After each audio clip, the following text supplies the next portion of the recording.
Welcome to Detroit. Doesn't matter if you have one ass cheek and three toes. I will beat your ass. You can drown them. And that's what we gotta be. That's who we have to be. Because that's our domain. That is our domain. Because we'll tread water as long as it takes to fucking bury you. Takes the snap, turns, gives to Montgomery, right side, end zone, touchdown, Detroit Lions! Yes. We are driven by Detroit. Hello, Detroit Lions friends, fans, and family members. Welcome on back to yet another episode of MCM Motor City Mania. I'm your host, David T. Pike, and as always, we're diving on in. So, folks, obviously you guys all know what we're here to talk about. We're here to talk about last night's game. We're here to talk about the Hall of Fame game. We're here to talk about how the Lions played against the Chargers, which, let's be honest with ourselves, was not good. Was not good at all. Was a very frustrating, very disappointing night. But we have to keep this all in the proper context here. Number one, it is preseason. Number two, for a lot of these guys, it's the first time that they're stepping out onto a professional football field. They're still getting their feet wet. They're still green around the gills. So, when we're having this conversation, we have to keep things largely in perspective here. Yes, the first knee-jerk reaction is, okay, yeah, you know what? There's a lot of things that didn't go our way. It was bad, and there's concern, blah, blah, blah. Just calm down, pump the brakes a little bit, cool the jet skis.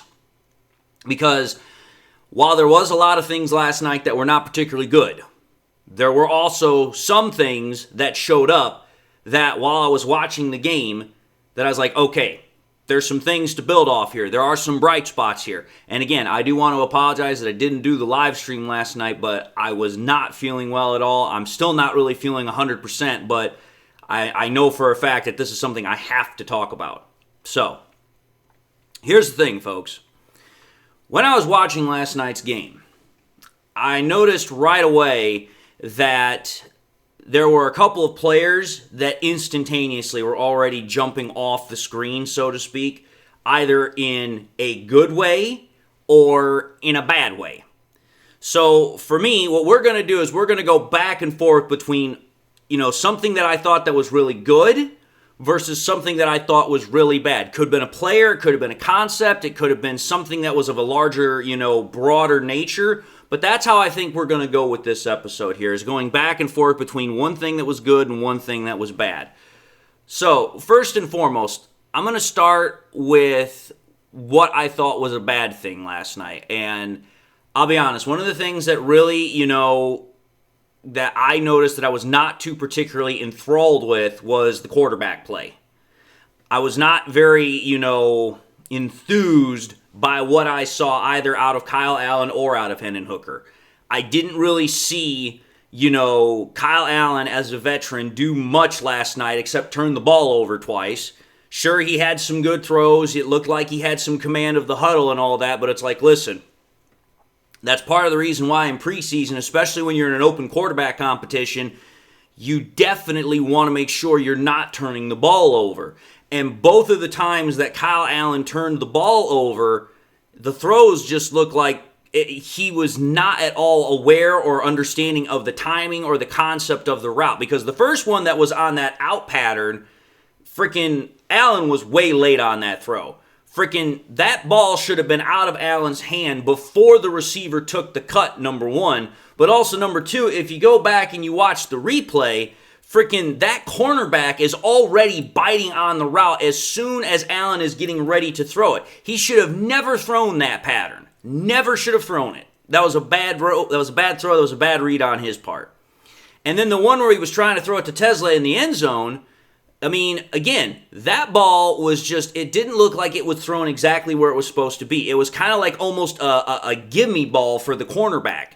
So it was like there were two really bad throws that Allen had, and it was just like, listen, this is not what you want to see out of a guy who has been a veteran. He has started 19 different games. It was not a good showing from him. There were some good things, but when you take a look at the overall body of work, those two interceptions really, really were just, horrible. They were a damper on the whole night for him. And when you talk about Hooker, I mean, Hooker didn't really have a turnover per se. Yes, there is an interception on his, kind of like his stat sheet. But that was more because of the fact that Lovett did not secure the ball, and, well, that pretty much is more on the receiver, not Hooker.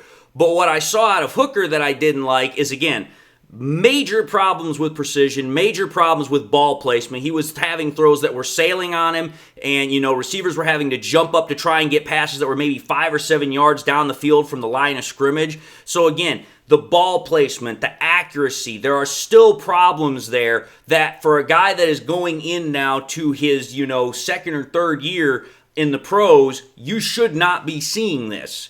And then on top of that, the other issue I kept having was that, okay, they even talked about it a little bit about how, he's trying to, keep his eyes downfield, but it's like, it seems like he has still not yet gotten rid of that habit of, okay, you know what, the play's breaking down, I just need to run.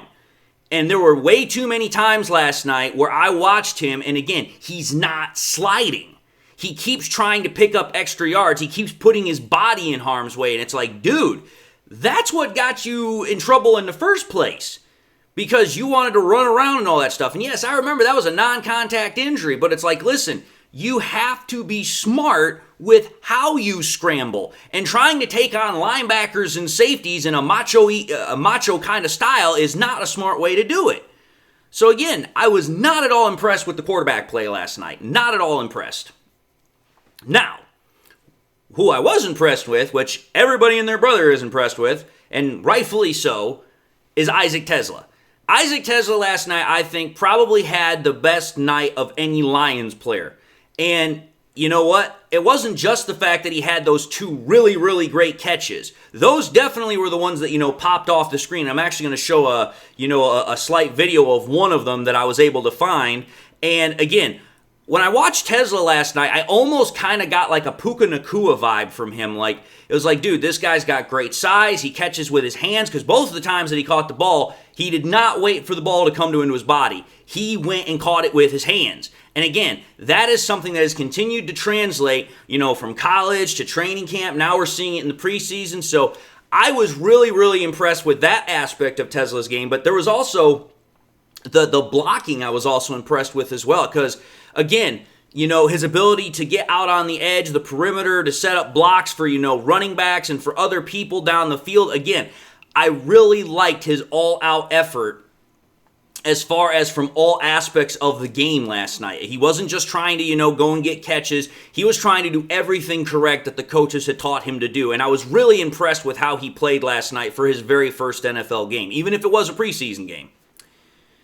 Now, another thing, going back to somebody or something that I was disappointed in, something that frustrated me, it's got to be Rakestraw.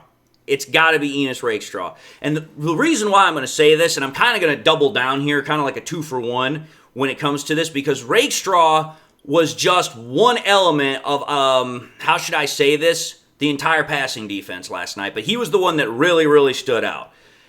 Again, a lot of the hype that's been coming out of camp is that, Rakestraw had made a jump. It looked like he was getting better, but, he'd been dealing with the chest contusion, the hit that he had in the first day of camp, and it looked like he wasn't quite 100%. But it's like, listen, when we drafted him in the second round, there were some people that thought that he could have gone in front of Terry and Arnold. There were some people that thought that. Not a whole lot, but the point of the matter is that when we drafted Rakestraw, we were looking at getting another guy who could play opposite of Arnold or right behind Arnold, and, we'd have this 1-2 combo as far as the cornerback is concerned. But the problem is that even last night, with the talent that Rakestraw had coming out of college, he just did not look like he belonged out on that field. And I'm going to say this right now. This is why this is very, very disappointing and frustrating for me, especially because of the passing defense. We were going up against Trey Lance last night. Trey frickin' Lance. This is a guy that his career has fallen so damn low, the pit of hells the pit of hells look down on it. That's how far he has fallen in his NFL career because of the fact that this is a guy that was drafted by the 49ers, taken 3rd overall. The frickin' 49ers had to trade 3 first-round draft picks to get him, and he's gone from the 49ers, then he got traded to the Cowboys. He signed with the Chargers for like a 1-year, $2 million deal. And he's out there and he's just absolutely carving us up like a damn Thanksgiving turkey. And I'm just like, okay, first and foremost here, one of two things is going on here. One, this is not the same Trey Lance that we're used to seeing, which, as they said even in the broadcast, the fact that he's worked with a number of offensive type of people that should help him out, that does help. But the fact of the matter is that I was not seeing a lot of good coverage from the defensive backs last night on these wide receivers. So it's like, okay, the defensive coverage overall, I did not see a lot of good coverage. There was not a whole lot of guys that were taking care of actually making sure that these guys were, covered up. One guy that I kept noticing also, other than Rakestraw, that really stood out, that was a bad guy as far as, not doing good coverage, was that one guy, Booty or Boot, whatever the thunder his name is. He was constantly getting picked on too. And I'm just like, okay, this is not inspiring at all. When Trey Lance is out here and we're making him look like a freaking all-pro quarterback, even if it is an NFL preseason game, that's not good. Not good at all. I mean, for crying out loud, they kept Trey Lance in for, what was it, like 3 quarters? It's like, dude, this is just absolutely horrible. Our passing defense is not doing its job because we're not getting any sort of good coverage for the most part on any of these guys. Now, I will say this. There was one defensive back that really stood out to me in a really good way, Rock Ya-Sin. And oh, good Lord, I loved watching him last night because he was literally fulfilling his name because he was rocking people. It didn't matter if he was trying to get, running backs that were coming out of the backfield on the edge. Didn't matter if he was trying to, cover wide receivers. He was actually the one defensive back last night that I was like, hey, I like what I see out of this guy. I like what I'm, actually observing from him. He's providing good coverage. He's providing good perimeter edge, containment. I really liked what I saw out of him. And to me, I was like, okay, here. If that's what we've got in Rock Ya-Sin, and obviously we got other guys like Avonte Maddox, Terry and Arnold, we've obviously got DJ Reed, and we've got all these other pieces that are back there. It's like, okay, even though Rakestraw struggled, I'm really, really impressed with how Rock Ya-Sin played last night because I thought he absolutely showed up in a big way because he was one of the few Lions players that I saw last night, at least on the defensive side of the ball, that was really, bringing down the hammer, like just absolutely just throttling people. He had no problem, and again, let's understand something here. As a cornerback, he's a smaller guy. Maybe not in terms of height, but in terms of size, yeah, he is. But he's just out there and he's just letting loose. And I thought that was really, really impressive on his part. I was really extremely happy with how he played last night. And since like I said, I doubled down on Rakestraw in the passing defense, we'll go to a double down on the thing that also impressed me. I thought Craig Reynolds had a really good night last night. I thought he was, even though the rushing lanes for the offensive line were not opening up particularly well, which I thought the offensive line had a bit of an up and down night, whether it was in terms of passing protection or in run protection. But overall, I thought Reynolds had a pretty good night. There were a couple of times he was able to scamper off, get a couple of good runs. Obviously had the lone, score that we had in the game. So I thought Craig Reynolds, for the most part, did a pretty good job. Was a little worried there when he stepped out of the game when it looked like he might have had an injury, but I was glad he came back and it looked like he's okay. But again, part of the reason why we've kept Netflix around for as long as we've had is because he has been a reliable, steady, kind of third string, fourth string back, depending upon who else we might have back there.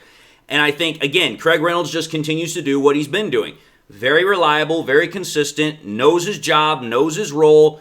And again, it shows up in all the stuff he does, whether it's in his running, whether it's in his pass protection, whatever the case might be. So again, I thought Craig Reynolds last night had a pretty good night. Now, getting back to the one-for-one deal here, something last night that I absolutely was not at all happy with. Absolutely just drove me crazy. And even Dan Campbell brought it up. It was like one of the first things that came out of his mouth when he had his press conference afterwards. Ball security. Dude, when you have 5 turnovers, and of those 5, 4 of them are actual real turnovers. The 5th one, like I said, that one that where Lovett should have grabbed the ball from, the defender. That one I don't really call a turnover, even though it is, because that's more on Lovett for not actually squeezing the damn ball and actually bringing it in. But, c'est la vie. The point of the matter is when you have 5 turnovers and the very first play of the game is a turnover, and then the very last play of the game where you're in possession of the ball is a turnover, that's not good. That is not how you want your game to start and or end. Because it means, okay, we are not taking good care of the football. That is not what you want to see. Again, as the saying has been, the standard is the standard. The Lions have standards about how they're going to play football. They're going to take care of the football when they have it in their possession, and they're going to take it away when it's not in their possession. Neither of those things happened last night. We gave the ball away 5 times, and we didn't get 1. And that reflected in how the freaking scoreboard was. I mean, when you lose by, I think we lost 37-7 or 34-7, something like that. When you lose by 30 some odd points, even in a preseason game, that's a bit of an eye-opener. And it goes back to the fact that we kept giving the Chargers the ball back with shortened fields, made it easy for them to try and score points. Now, to be fair, the defense did do a pretty good job in a couple of areas, trying to limit that damage, and they also got a couple of good 3-and-outs.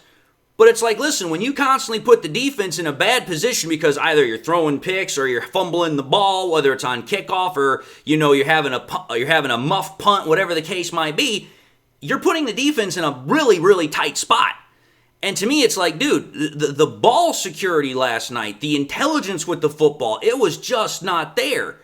It was like everybody and their brother last night, for the most part, when, they tell you, hey, take care of the football, don't get loosey-goosey with it, make sure it's uptight and, uptight to the chest, and you've got, all 5 points of pressure and contact on it.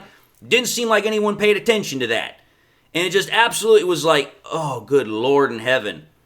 It was very, very frustrating to see that many turnovers in one game, because that's not something we typically see from the Detroit Lions. And again, I understand it's preseason, but again, it's one of those things where it's like, that's definitely not something you want to see in the beginning of the preseason.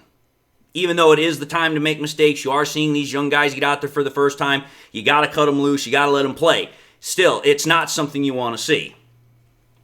Now, the final thing I'm going to do here is finish up on a good note. The last thing that I thought was impressive was Ahmed Hosne. Now, Hosne didn't exactly have, any sacks or anything like that. In fact, we only had 1 sack last night.